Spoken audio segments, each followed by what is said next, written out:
유다서는 유다가 지은 서신입니다. 여기에서 말하는 유다는 예수님의 형제, 야고보도 예수님의 형제죠. 유다도 예수님의 형제입니다. 예수님의 형제가 이 책을 썼다는 것은 의미가 크지요. 예수님이 생전에 살아있을 때의 가르침을 믿지 않았던 자가 후에 그 예수님에 대한 복음을 믿게 되고 사도가 되어서 이 편지를 썼다는 것에 있어서 우리는 의의를 발견하게 됩니다. 지금 당장에는 믿지 않은 사람, 복음을 거부한 사람이 있다 할지라도 우리가 그 삶을 놓고 이후에도 계속 그럴 것이라는 단정을 할 수는 없겠지요. 유다를 놓고 우리는 그것을 발견할 수 있으며 결국 믿음을 통하여서 하나님의 복음의 한 편을 쓸 수도 있다라는 것을 우리는 주목하게 됩니다. 예수님의 제자 유다가 이 책을 썼을 때 이 특징이 한 가지가 있는데요. 특징이 우리 한국인들 많은 그런 건 아닐 테지만 숫자 3을 좋아하는 경향이 있죠. 유다서의 특징이 어떤 것을 설명할 때 이 3에 대한 숫자로 설명을 많이 한다는 겁니다. 첫째, 둘째, 셋째로 세 가지로 나눠서 설명을 하는데 이것은 유다 자체가 삼위일체라든지 이러한 의도성을 가지고 세 가지로 의도적으로 설명한 것이다 라고는 보기가 어려울 수도 있으나 우리가 숫자 3을 좋아하는 상황과 배경 속에서 이것을 읽을 때에는 그것이 유독 눈에 띄임을 보게 됩니다. 우리가 지금 차차 읽어가면서 그 내용들을 좀 한번 살펴보도록 하겠습니다. 특별히 유다서는 또한 베드로 후서랑 내용이 좀 유사하거든요. 이것도 특징 하나로 여러분이 좀 기억해 두시죠. 세 가지로 설명한다라는 것을 방금 말씀드렸고, 두 번째는 특별히 베드로 후서 2, 3장과 굉장히 유사합니다. 베드로 후서도 거짓 선생에 관해서 얘기를 하거든요. 그리고 이 말씀을 생각나게 하려 합니다. 이 말씀을 기억하게 하려 합니다. 라는 것이 굉장히 자주 등장하는 문구입니다. 우리가 저번 주에 윤혈랑 목사님을 통해서 이것을 한번 살펴봤었죠. 지금 이 책 유다서도 마찬가지입니다. 이것을 생각나게 하려 합니다. 라는 강조점이 계속적으로 띄고 있습니다. 근데 한 가지 차이점이 있어요. 그것은 베드로 후서는 거짓 선생들이 올 것에 대해서 얘기하거든요. 그리고 말세에 조롱하는 자들이 나타날 것에 대해서 얘기합니다. 즉 정리하자면 거짓 선생이라 하는 자들이 곧 너희들에게 올 것이다. 베드로 전서에서는 마귀가 두루다니며 삼킬 차를 찾는다라는 표현도 쓰거든요. 이 마귀의 어떻게 보면 종노릇하는 거짓 선생들이 곧 너희에게 올 것이다. 이 거짓 선생들이 어떠한 자인지를 설명하겠다라는 것이 베드로후서에 가득 차 있고, 말세에 조롱하는 자들이 너희에게 올 것이다, 나타날 것이다 라는 것으로 미래에 닥칠 일들에 대한 어떻게 보면 그 위기에 대해서 대처할 것에 대해서 설명을 하고 있다 이거죠. 근데 유다서는 동일하게 거짓 선생에 대해서 얘기를 하긴 하는데 이미 우리 안에 들어와 있는 거짓 선생입니다. 이미 그 거짓 선생들이 우리 안에 들어와 있고 폐를 만들어 놓고 있고 분열을 초래하고 있고 우리에 대한 경건을 무너뜨리고 있어서 결국 예수 그리스도도 부인하는 자로 이르게 하는 것에 대한 이 상황 가운데 있는 거죠. 우리는 이것을 두고 한 가지 생각해야 될 지점이 있습니다. 베드로 후서는 이제 나중에 올 거짓 선생, 유다서는 지금 우리 안에 들어와 있는 거짓 선생, 이 두 가지 상황이 있지 않습니까? 이미 그 안에 들어와 있는 상황이면 유다서를 보고 아직 들어와 있지 않으나 앞으로 들어올 사람들이 있는 교회의 상황이면 베드로 후서를 보고 이렇진 않겠지요. 상황에 따라서 말씀을 보는 게 아니란 말입니다. 우리는 우리에게 와닿는 말씀은 우리 상황에 적합할 때 그렇죠. 내가 하나님 앞에 기도할 때 내 마음에 이렇게 말씀하셨다라고 얘기할 때는 우리의 상황과 맞닿은 것에만 우리가 예민하게 반응할 때가 있습니다. 우리의 삶 속에 우리와 무관한 듯한 말씀이 흘러나오면 지루하고 식상하게 되죠. 그리고 오늘 나에게 하는 말씀이 아닌 것처럼 우리는 생각을 하게 됩니다. 여러분 과연 그럴까요? 여러분이 하루에 큐티하는 본문을 통해서만 하나님께서 말씀하시며 우리에게 할당된 한 본문의 말씀이 따로 정해져 있을까요? 우리의 상황에 들어맞는 말씀만 하나님께서 하시길 원하실까요? 여러분 그렇지 않습니다. 우리의 매일의 삶과 우리의 매일의 일상의 순간은 성경 66권을 다 대해야 합니다. 어떠한 말씀이든 우리의 상황과 적합하지 않는다 할지라도 그것은 곧 우리에게 올 상황이며 우리가 기억해야 될 상황입니다. 아직까지 우리가 닥치지 않은 상황이라 할지라도 곧 있으면 그런 상황이 닥치기에 미리 들은 그 말씀을 통해서 예방하는 차원도 되거니와 그 상황에 닥쳤을 때 이미 들었던 그 말씀을 기억하게 함으로 내가 그 순간을 하나님 앞에 더욱더 엎드릴 수 있는 계기가 되기 때문입니다. 여러분, 말씀을 여러분의 상황에 따라 가려 듣지 않기를 바라며 오늘의 공적 예배 또는 다른 날의 공적 예배를 통해서 내 상황에 맞는 말씀이 안 나왔다 할지라도 그 예배가 실패한 예배가 아님을 명심해 주십시오. 여러분에게 하고자 하는 말씀은 여러분에게 와닿고 상황에 적합한 말씀만 하시는 하나님이 아니라 성경 66권입니다. 오늘 우리에게 늘 요구하시며 우리를 늘 위로하시고 우리에게 늘 격려하시며 늘 책망하시는 이 말씀은 따로 떼어져 있는 적합한 상황이 아니라 성경 66권이라는 거죠. 베드로후서는 곧 올 거짓 선생에 대해서, 유다서는 이미 들어온 거짓 선생에 대해서 얘기를 하고 있다는 점을 우리가 생각하면서 모든 상황, 모든 말씀을 염두에 둬야겠구나라는 것을 여러분이 하나 마음 한켠에 심었으면 좋겠습니다. 그리고 세 번째 특징이 있는데요. 9절 말씀 한번 제가 읽어보도록 하겠습니다. 9절 말씀, 천사장 미가엘이 모세의 시체에 관하여 마귀와 다투어 변론할 때 감히 비방하는 판결을 내리지 못하고 다만 말하되 주께서 너를 꾸짖으시기를 원하노라 하였거든. 굉장히 생소한 내용입니다. 성경 신구약 합쳐서 모세의 시체 때문에 천사장 미가엘과 마귀가 다퉜다라는 내용을 우리가 찾아볼 수 없거든요. 이것은 사실 성경에서 나오는 얘기가 아닙니다. 모세의 승천기라는 위경인데요. 위경은 거짓 위자를 쓰거든요. 우리가 지금 하나님의 말씀으로 받아들이는 것은 정경 66권, 발을 정자를 써서요. 이것만이 하나님의 말씀이다라고 받아들이죠. 이 성경 66권이 우리에게 정경이고 바깥 외자를 써서 외경이라는 것이 있습니다. 카톨릭에서는 이 66권 외에 몇 권을 더 받아들이거든요. 이것 외에 몇 권이 더 추가된 것을 외경이라고 하고요. 저자도 불분명하고 그 내용에 있어서도 권위가 떨어지나 사람들이 붓을 들어서 여러 가지 기록된 책들 또한 있습니다. 그것을 위경이라고 하는데요. 유사한 내용을 들어 쓴 것 같으나 저자도 불분명하고 그 내용의 권위도 떨어지는 여러 책들이 있는 거죠. 지금 그 책에 대한 인용을 하고 있는 겁니다. 제가 9절 말씀 다시 읽어드릴까요? 천사장 미가엘이 모세의 시체에 관하여 마귀와 다투어 변론할 때 감히 비방하는 판결을 내리지 못하고 다만 말하되 주께서 너를 꾸짖으시기를 원하노라 하였거늘. 이것이 모세의 승천기라는 위경에 기록된 내용을 가져다 쓰고 있습니다. 그리고 14절 말씀 볼까요?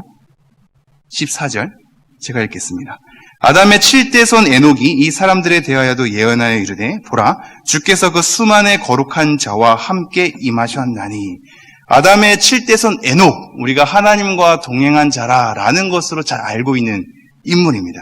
이 인물이 예언을 했다라고 합니다. 예언을 하여 이르되 보라 주께서 그 수만의 거룩한 자와 함께 임하셨나니. 이 말씀 또한 성경에서 찾아볼 수 없습니다. 에녹서 1장 9절에 나오는 말씀인데요. 이것은 외경, 에녹서라는 외경을 인용하고 있습니다. 제가 이 말씀을 드리는 이유는 유다서가 이 두 군데 외경과 위경을 인용한 것으로 인하여 하나님의 말씀이 아닌 것처럼 논쟁이 불거질 때가 있었기 때문입니다.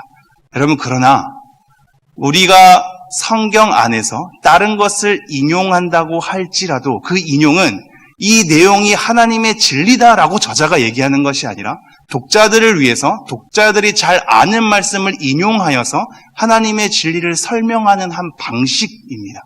사실상 바울도 수많은 시인들, 일반 시인들에 대한 내용도 인용을 한 적이 있거든요. 그럴 수 있지요.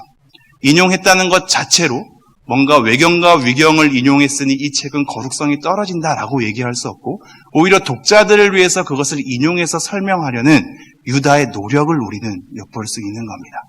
우리가 이러한 특징을 생각하면서 한번 본문 말씀 살펴보도록 하겠습니다. 1절, 2절을 다 같이 함께 읽도록 하겠습니다. 시작. 예수 그리스도의 종이요 야고보의 형제인 유다는 부르심을 받은 자, 곧 하나님 안에서 사랑을 얻고 하나님 아버지 안에서 사랑을 얻고 예수 그리스도를 위하여 지키심을 받은 자들에게 편지하노라. 긍휼과 평강과 사랑이 너희에게 더욱 많을지어다. 이미 얘기했다시피 유다가 이 편지를 쓰고 있는데요. 유다는 지금 성도에 관해서 세 가지 특징을 얘기하고 있습니다. 우리가 보기에도 세 가지로 눈에 쏙 들어오죠. 첫 번째가 부르심을 받은 자입니다. 부르심을 받은 자. 두 번째가 하나님 안에서 사랑을 얻은 자. 세 번째가 예수 그리스도를 위하여 지키심을 받은 자들에게 편지하노라라고 얘기하고 있습니다. 여러분, 우리가 성도라고 할 때 이 세 가지로 먼저 하나님께서 우리에 대한 정체성을 설명하고 있다는 점을 한번 마음속에 잘 새겨주시죠. 우리는 부르심을 받은 자들입니다. 부르심을 받았다는 얘기는 우리 안에 어떠한 선함도 만들어낼 수 없는 존재라는 것입니다. 믿음도 우리 안에서 만들어낼 수 없고 구원도 우리 안에서 만들어낼 수 없어서 우리 안에 어떠한 선함도 있지 않죠. 그러니 우리 안에 뭔가 만들어낼 수 없고 우리 집단이 뭔가 만들어낼 수 없는 겁니다. 우리를 건져내고 끄집어내야 하죠. 그것이 부르심입니다. 밖으로부터 우리를 불러내야 합니다. 밖으로 부름을 받은 자들이라는 단어가 교회 아니겠습니까? 우리는 하나님의 부르심을 입은 자들이죠. 우리 안에 뭘 만들어낼 수 없어서 우리의 집단 가운데 선한 것을 만들어낼 수 없어서 밖으로부터 우리를 끄집어내고 불러야 되는 존재가 있는 겁니다. 우리는 하나님께서 우리를 부르신 자들이고 그러한 우리에게 하나님 아버지 안에서 사랑을 입었다라고 얘기하고 있죠. 여러분, 이 말씀을 잘 기억해 두십시오. 하나님이 여러분을 사랑하시는가, 하나님이 날 사랑하시는가에 대한 질문을 우리는 감각적으로 취하려고 하죠. 하나님, 절 사랑한다고 음성을 허락해 주십시오. 그래야지 내가 하나님 사랑하는 줄 알겠습니다. 하나님, 내 앞에 나타나 주십시오. 그래야 내가 하나님의 존재를 믿겠습니다. 우리는 우리의 눈과 마음과 생각으로 확인해서 뭔가 감각적으로 깨달아야만 그것이 진리라고 인정하는 경향성이 큰데, 오늘 말씀을 통해서 우리는 그러한 감각 없이도 하나님이 우리를 어떻게 취하시는가를 헤아려 보셔야 합니다. 하나님은 우리를 하나님 아버지 안에서 사랑하시는 분입니다. 우리는 그 안에서 사랑을 입은 자입니다. 우리 안에 어떤 것도 만들어낼 수 없게 부르심을 받은 자며 그냥 부른 존재가 아니라 불러서 하나님 안에서 하나님께서 직접 사랑으로 입은 자로 우리를 대하여 주시고 있는 겁니다. 여러분은 하나님의 사랑을 입은 자라는 걸 명심해 주십시오. 부르심을 입은 자들이고 하나님의 사랑을 입은 자들입니다. 세 번째는 지키심을 받은 자들입니다. 제가 한번 읽어보죠. 예수 그리스도를 위하여 지키심을 받은 자들에게 편지하노라. 우리를 보호하고 보존하고 무언가로부터 우리를 막아내시고 견뎌내시게 하는 하나님의 열심이 우리를 따르고 있죠. 지키심을 받은 존재들입니다. 이것으로 우리의 시작을 얘기하고 있습니다. 부르심을 입은 자들, 사랑을 입은 자들, 지키심을 받은 자들. 이것을 통하여서 우리가 어떠한 삶을 사는지 촉구하고 있거든요. 이것을 잘 기억해 주십시오. 유다서뿐만 아니라 모든 성경에서 이 구도로 가고 있기 때문이죠. 우리는 사랑을 입은 자들이다. 부르심을 입은 자들이다. 지키심을 입은 자들이다. 뭔가 이것을 통하여서 하나님께서 완전하게 이 일을 이루어내실 것 같은데 이러한 상황에 우리에게 어떤 요구를 하고 있으시거든요. 이것을 어떻게 연결시키실지 한번 계속 살펴보죠. 2절 읽겠습니다. 긍휼과 평강과 사랑이 너희에게 더욱 많을지어다. 이것도 세 가지로 의도적으로 기록하고 있습니다. 우리 3절 읽어볼까요? 시작. 사랑하는 자들아, 우리가 일반으로 받은 구원에 관하여 내가 너희에게 편지하려는 생각이 간절하던 차에 성도에게 단번에 주신 믿음의 도를 위하여 힘써 싸우라는 편지로 너희를 권하여야 할 필요를 느꼈느니. 이 편지의 목적이 나와 있습니다. 특별히 3절 초반전에 사랑하는 자들아, 눈에 보이시죠? 17절 한번 읽어볼까요? 17절 시작. 사랑하는 자들아, 너희는 우리 주 예수 그리스도의 사도들이 미리 한 말을 기억하라. 20절 가볼까요? 시작. 사랑하는 자들아, 너희는 너희의 지극히 거룩한 믿음 위에 자신을 세우며 성령으로 기도하며. 오늘 유다서 본문의 내용이 우리에게 무엇을 얘기하고 있는가를 이 세 가지 구도로 파악하시면 좀 더 수월할 것입니다. 사랑하는 자들아 라는 호소를 통하여 그들에게 꼭 하고 싶은 말이 있는 거죠. 첫 번째가 너희들은 힘써 싸워야 한다. 사랑하는 자들아, 너희는 힘써 싸워야 한다. 힘써 싸워야 한다. 이걸 강조하고 있고요. 두 번째는 사랑하는 자들아, 이 말을 기억하라. 기억하라. 세 번째는 사랑하는 자들아, 너희는 너희의 지극히 거룩한 믿음 위에 자신을 세우며 성령으로 기도하며 21절 하나님의 사랑 안에서 자신을 지키며 영생에 이르도록 우리 주 예수 그리스도의 긍휼을 기다리라. 자신을 세울 것, 기도할 것, 자신을 지킬 것, 긍휼로 기다릴 것. 이것이 마지막 당부입니다.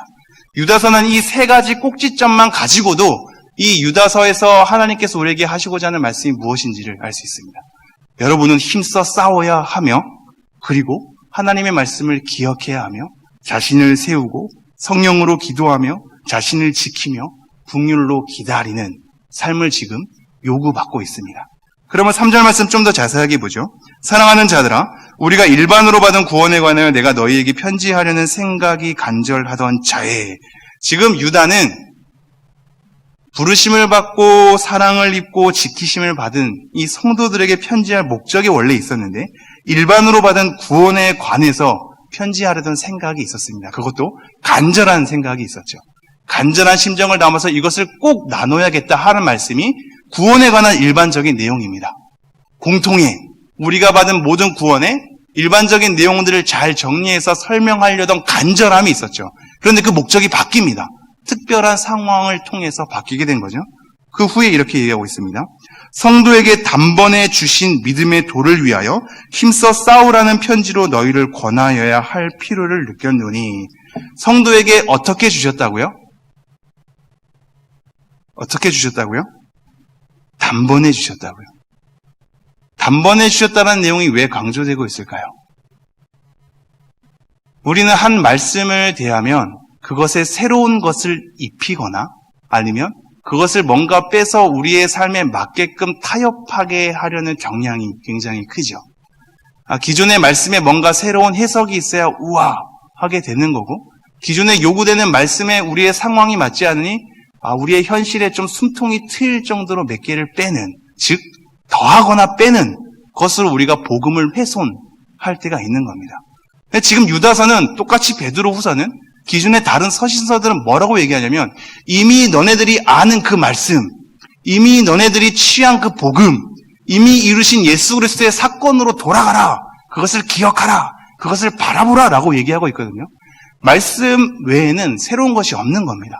말씀으로 다시 돌아가야 해야지 그것 외에 새로운 해석을 더하거나 그것을 우리 상황에 맞게 교묘히 빼는 것에 대한 행위를 지금 다시 한번 꼬집고 있는 것이죠.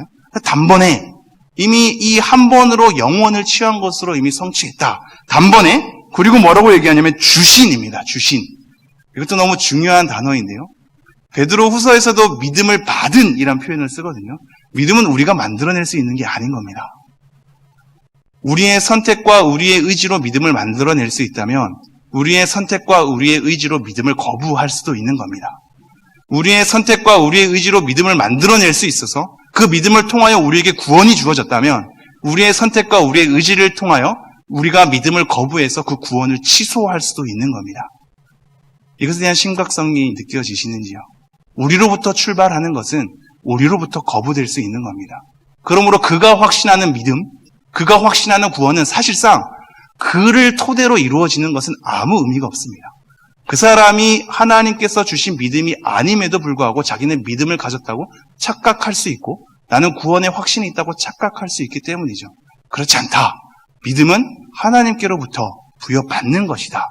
하나님께서 주시는 것이다 라는 것을 특별히 강조하고 있죠. 단번에 주신 믿음의 도를 위하여 힘써 싸우라는 편지로 너희를 권하여야 할 필요를 느꼈노니. 혈투를 벌이는 거거든요. 어떠한 열심으로 싸움을 싸워야 한다. 믿음을 받은 후에는 그냥 그저 그대로 하나님의 은혜에 따라 흘러가는 것으로 우리의 삶이 펼쳐지지 않는다.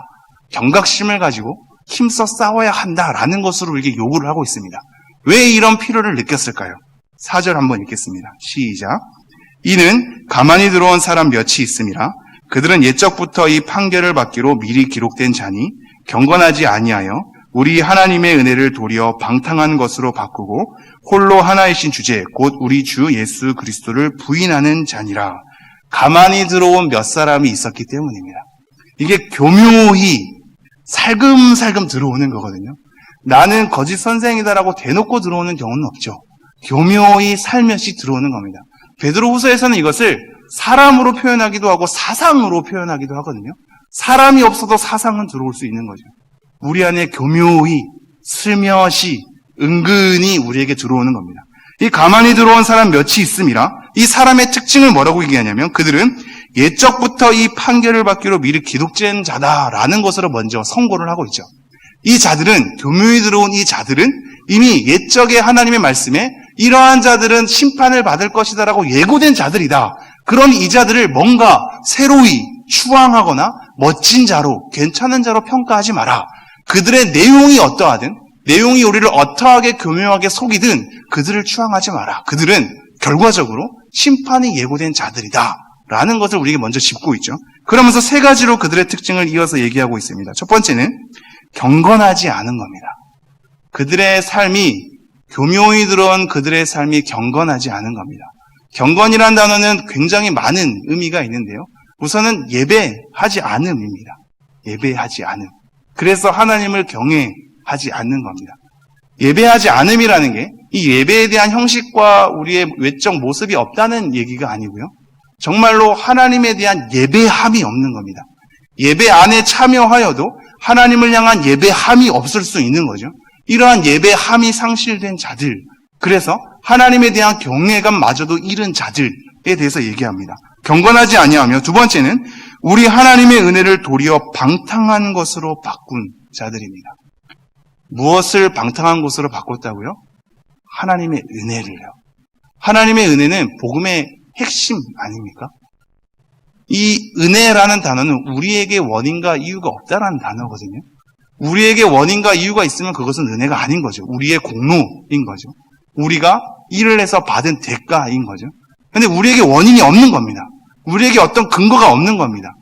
그러니 하나님께서 우리에게 원인을 삼지 않고 자기를 원인을 삼아서 우리를 받아주시고 이끌어 주시는 거거든요. 그걸 은혜라고 합니다. 이 은혜를 방탕한 것으로 바꿨다라고 얘기를 하고 있죠. 세 번째는 우리 주 예수 그리스도를 부인하는 자입니다. 이렇게 세 가지를 설명하니까 이 연결점이 우리랑 와닿지 않을 수도 있을 겁니다. 그러나 이 세 가지는 사실상 이 딱딱 세 가지로 나눠서 떨어진 것이 아니라 연결되어 있습니다.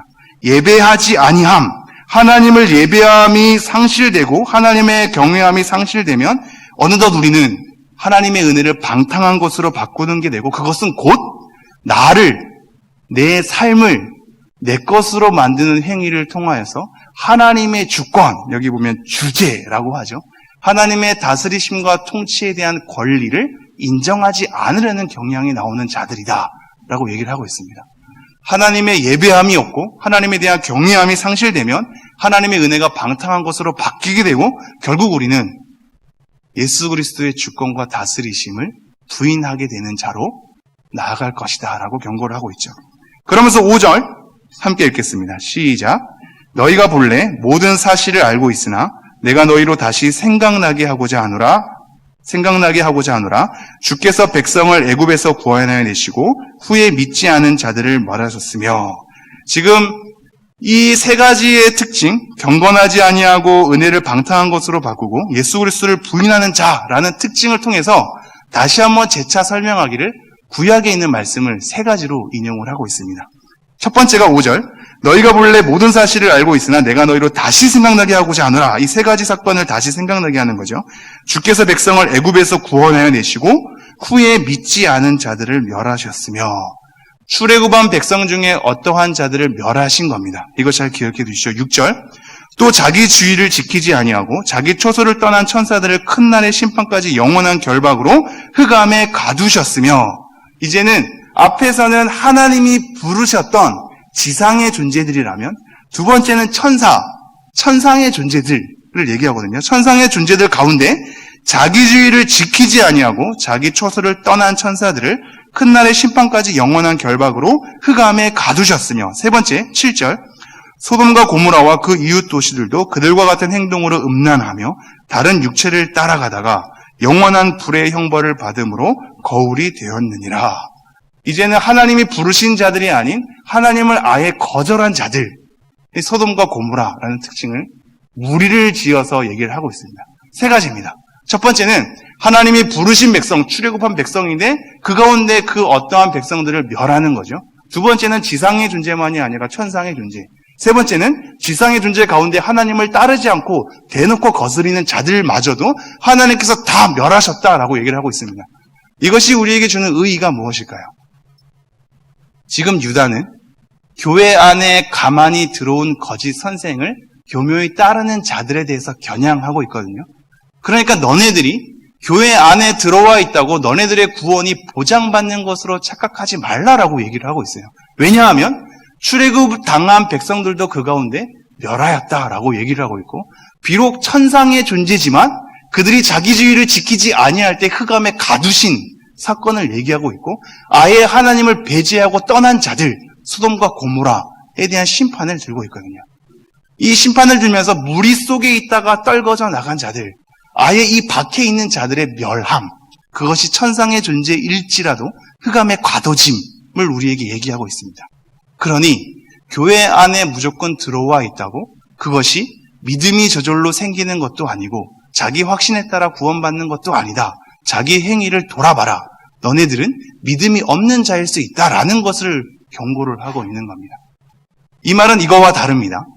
하나님이 주신 믿음과 하나님이 주신 구원이 우리의 어떠함으로 취소되고 변경된다는 얘기가 아니라 이미 안에 들어와 있는 자들 중에 믿음이 없는 자인데 믿음이 있는 것처럼 착각했다가 그것이 드러난 자들에 관해서 그들은 멸망받을 것이다 라고 얘기를 하고 있다는 거죠.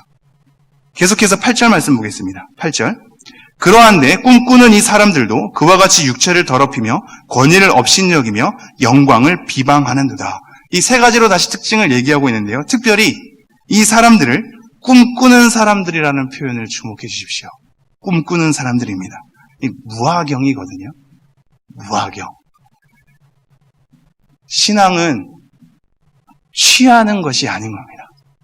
이게 납득이 되실까요? 신앙은 기도하면서 찬송 부르면서 말씀 들으면서 취하는 것이 아닙니다. 오히려 더 정신을 차리는 것이죠. 우리의 정신을 희미하게 흩어져서 어떠한 몽상가처럼 무엇에 홀린 채 분별력이 없어지는 것이 아니라 오히려 더욱 깨어 정신을 차리는 것이 신앙적인 겁니다. 그러므로 신앙은 상식적인 차원을 포함시킵니다. 믿음이라는 것은 비상식 위에 상식을 처단하고 비상식에서 세워지는 것이 아니라 지극히 상식적인 것과 더불어 가는 겁니다. 그래서 이 자들을 꿈꾸는 자들이라 얘기하고 있죠. 무화경에 있는 겁니다. 정신이 혼미한 것이며 정신 못 차리는 겁니다. 이러한 사람들의 특징을 또 세 가지로 얘기하는데 육체를 더럽히고 권위를 업신여기며 영광을 비방하는 특징을 가지고 있는 것이죠. 이 세세한 설명은 생략하고요. 9절 말씀 보겠습니다. 천사장 미가엘이 모세의 시체에 관하여 마귀와 다투러 변론할 때 감히 비방하는 판결을 내리지 못하고 다만 말하되 주께서 너를 꾸짖으시기를 원하노라 하였거늘. 8절의 세 가지 특징 중에 마지막이 영광을 비방하는 거였죠. 이것 때문에 추가적인 설명을 하고 있는데요. 특별히 위경을 가져다 쓰면서도 설명하고 있죠. 비록 천사라 할지라도 비방하지 아니하였다라는 겁니다. 그러면서 10절 이렇게 얘기하죠. 이 사람들은 무엇이든지 그 알지 못하는 것을 비방하는도다. 또 그들은 이성 없는 짐승같이 본능으로 아는 그것으로 멸망하느니라. 여기서도 강조되고 있죠. 꿈꾸는 자들, 이성 없는 짐승이 본능대로 행하는 것, 이성이 없는 것, 분별력이 없고 판단이 없고 나름대로 기준이 없는 것, 다 허물어지는 거죠. 모든 것을 허물고 이성 없는 짐승같이 본능으로 행하는 꿈꾸는 자들을 얘기하고 있습니다. 그러면서 11절부터 13절까지 함께 읽어보겠습니다. 시작.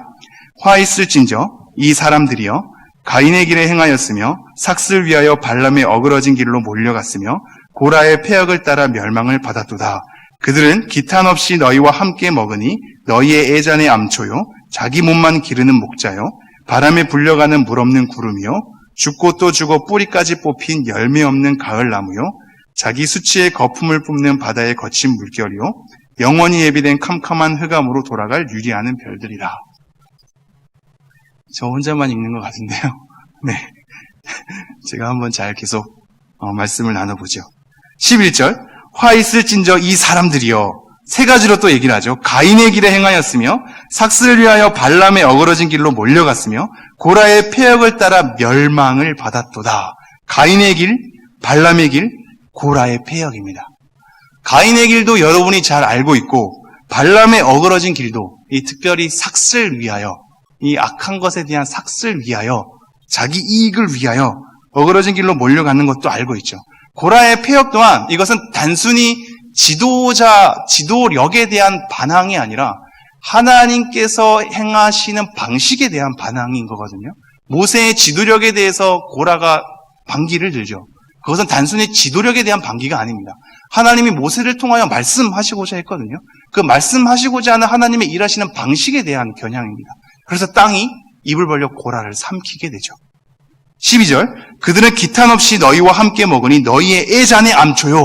목장별로 나눔을 할 텐데요. 애찬을 갖는 겁니다. 이 애찬은 사실상 아가페거든요. 사랑입니다. 사랑의 암초 역할이 되는 거지요. 자기 몸만 기르는 목자요. 다른 사람의 유익이 아니라 자기 몸만 기르는 목자요. 바람에 불려가는 물 없는 구름이요. 구름이 물이 없는 겁니다. 의미가 없는 거죠. 무익한 존재. 죽고 또 죽어 뿌리까지 뽑힌 열매 없는 가을 나무요. 죽어서 열매 맺지 못하는 나무랍니다. 13절, 자기 수치의 거품을 뿜는 바다의 거친 물결이요. 거칠게 바다가 몰아치나 사실상 자기 수치의 거품만 뿜고 사라져버리는 바다와 같은 존재들, 영원히 예비된 캄캄한 흑암으로 돌아갈 유리하는 별들, 반짝이는 것 같으나 유리하는 별들이라서 결국 흑암으로 가는 존재들로 비유를 들고 있습니다. 그러면서 14절, 아담의 7대 손 에녹이 이 사람들에 대하여도 예언하여 이르되 보라 주께서 그 수만의 거룩한 자와 함께 임하셨나니. 15절, 이는 무사람을 심판하사 모든 경건하지 않은 자가 경건하지 않게 행한 모든 경건하지 않은 일과 또 경건하지 않은 죄인들이 주를 거슬러 한 모든 완악한 말로 말미암아 그들을 정죄하려 하심이라 하였느니라. 아담의 7대 손 에녹이라는 사람을 가리켜서 이것을 왜 인용하냐면 결국은 심판과 정죄를 이르게 했다는 말 때문입니다. 그것이 15절인데요. 이는 무사람을 심판하사 모든 경건하지 않은 자가 경건하지 않게 행한 모든 경건하지 않은 일, 자, 경건하지 않은 일, 또 경건하지 않은 죄인들이 주를 거슬려 한 모든 완악한 말로 말미암아 그들을 정죄하게 하려 하심이라. 경건하지 않은 일과 완악한 말에 대해서 심판하고 정죄하는 것에 대해서 이 에녹에 대한 외경을 들어 사용하여서 이거 외경에서도 얘기하고 있는 내용 아니냐, 너네들이 이미 다 알고 있는 내용 아니냐로 우리를 설득하며 나아가고 있죠. 그러면서 16절 이렇게 말합니다. 이 사람들은 원망하는 자며 불평과 투덜거리는 자입니다. 불만을 토하는 자며 자기 삶에 대한 비난을 가하는 자입니다. 내 삶은 왜 이런가? 라는 것에 대한 불만을 토하는 자, 그 정욕대로 행하는 자라. 그 입으로 자랑하는 말, 거만하고 교만한 거죠. 이익을 위하여 아첨하는 자, 자기 이익을 위해서 위선 떠는 겁니다. 이러한 것으로 거짓 선생, 교묘에 들어온 자가 어떠한 자들인지를 우리에게 일러주고 있습니다. 그러면서 17절 이렇게 얘기하고 있죠. 사랑하는 자들아, 너희는 우리 주 예수 그리스도의 사도들이 미리 한 말, 성경으로 돌아가는 거죠. 복음의 말들, 성경에 기록한 말들을 기억하라. 18절, 그들이 너희에게 말하기를 마지막 때에 자기의 경건하지 않은 정욕대로 행하며 조롱하는 자들이 있으리라 하였나니. 19절, 이 사람들은 분열을 일으키는 자며 육에 속한 자며 성령이 없는 자미라. 똑같이 세 가지로 분열을 일으키는 자, 육에 속한 자, 성령이 없는 자니라. 그러면서 20절, 사랑하는 자들아, 너희는 너희의 지극히 거룩한 믿음 위에 자신을 세우며 성령으로 기도하며 하나님의 사랑 안에서 자신을 지키며 영생에 이르도록 우리 주 예수 그리스도의 긍휼을 기다리라. 이것이 사실 3절에서 성도에게 단번해 주신 믿음의 도를 위하여 힘써 싸우라 라고 할 때 어떻게 싸워야 합니까에 대한 구체적인 내용이 되는 겁니다. 우리가 가진 믿음에 대해서 힘써 싸워야 하는데 외부로부터 가만히 들어온 사람들이 이러이러한 특징을 지내서 우리가 힘써 싸워야 하는데 어떻게 싸워야 합니까? 20절, 사랑하는 자들아, 너희는 너희의 지극히 거룩한 믿음 위에 자신을 세우며 성령으로 기도하며 하나님의 사랑 안에서 자신을 지키며 영생에 이르도록 우리 주 예수 그리스도의 긍휼을 기다리라. 자신을 세우는 것, 성령 안에서 기도하는 것, 하나님의 사랑 안에서 자신을 지키는 것, 우리 주 예수 그리스도의 긍휼을 기다리는 것으로 너네들은 힘써 싸워야 해야 한다라는 것을 우리에게 일러주고 있죠. 그러면서 교회적으로 대안도 얘기하고 있습니다. 22절, 어떤 의심하는 자들을 긍휼히 여기라. 그런 거짓 선생, 교묘에 들어온 자가 우리를 헷갈리게 하고 의심하게 할 때에 그래서 흔들리는 자들에 대해서 긍휼히 여겨라. 23절 또 어떤 자를 불에서 끌어내어 구원하라. 그들에게 끌려가서 동조하는 자들을 버리지 말고 그들에게 가서 끌어내어 구원하라. 세 번째, 또 어떤 자를 그 육체로 더럽힌 옷까지도 미워하되 두려움으로 긍휼히 여기라. 더 나아가는 거죠. 의심했다가 그 안에 들어갔다가 아예 들어가서 악한 일을 일삼는 그들 가운데서도 더럽힌 옷은 미워하되 두려움으로 우리가 그들을 긍휼히 여겨야 한다라는 교회적인 차원에서도 우리에게 지침을 얘기하고 있습니다. 마지막 24절 25절 읽고 정리하고 마치겠습니다. 시작. 능히 너희를 보호하사 거침이 없게 하시고 너희로 그 영광 앞에 흠이 없이 기쁨으로 서게 하시리. 곧 우리 구주 홀로 하나이신 하나님께 우리 주 예수 그리스도로 말미암아 영광과 위엄과 권력과 권세가 영원 전부터 이제와 영원토록 있을지어다. 아멘. 이 서론과 끝부분에서 하나님께서 우리를 지키신다고 했는데 왜 이런 경고성 발언을 하며 우리에게 열심으로 싸울 것에 대한 얘기를 하는가? 그것은 하나님의 약속이 우리 때문에 어그러진다는 얘기가 아니라 하나님은 우리를 지키실 겁니다. 하나님은 우리를 사랑하실 거고 하나님이 우리를 부르셨기 때문에 책임지실 겁니다. 우리는 하나님의 보호 아래 있을 겁니다. 그럼에도 불구하고 우리가 방탕으로 바꾸는 것이 아니라 왜 하나님 앞에 이러한 싸움으로 열심을 내야 하냐면 하나님의 약속에 대한 성취는 우리의 관계와 더불어서 일어나기 때문입니다. 이 말씀이 여러분 가운데 이해가 됐으면 좋겠는데요. 일방적인 차원에서 하나님과의 관계 없이 약속이 이루어지는 것이 아니라 하나님께서 우리를 지키신다라는 약속의 보장은 우리의 관계와 더불어 일어난단 말입니다. 그래서 하나님의 약속이 우리와 무관하게 성취되고 우리의 방탕함에도 불구하고 일방적으로 성취되는 것이 아니라 하나님께서 우리에게 요구하시는 순응을 통하여서 그 관계와 더불어 하나님의 약속이 우리 가운데 주어진다는 사실을 여러분이 잘 정리했으면 좋겠습니다. 그리고 더불어서 지금 수많은 거짓 선생들의 특징을 얘기하고 있는데요. 우리는 거짓 선생이 아니죠. 성도이기 때문에 하나님의 지키심을 받은 자들이며 그러기에 믿음의 선한 싸움을 싸워야 할 자들입니다. 그럼에도 불구하고 우리 안에 이런 거짓 선생들, 가만히 들어온 자들에 대한 이단적 요소가 우리 가운데 교묘히 스며들어 있지는 않는가? 또한 어떠한 자들이 이런 삶을 살게 될 때 우리는 어떠한 대처를 해야 하는가라는 것에 대한 두 가지 숙제와 대안으로 그리고 자기를 돌아봄과 교회를 돌아봄으로 유다서를 읽어내시면서 여러분을 향한 하나님의 말씀을 잘 묵상했으면 좋겠습니다. 우리 안에 들어온 또는 우리 안에 들어올 또 내 안에 있는 여러 가지 요소를 제거하고 하나님 앞에 오늘도 경건으로 서시면서 기도에 나아갔으면 좋겠습니다. 특별히 기도 제목은요. 우리 청년부 내일부터 수련회인데요. 청년부를 위해서 기도했으면 좋겠고요. 우리 교회를 위해서도 기도할 것은 우리가 하나님 앞에 정신을 차리고 깨어있는 사람이 될 수 있도록 가만히 들어온 사람들에 대해서 교회적으로 잘 대처할 수 있도록 우리가 이것을 놓고 함께 기도하고 돌아가도록 하겠습니다. 기도하겠습니다.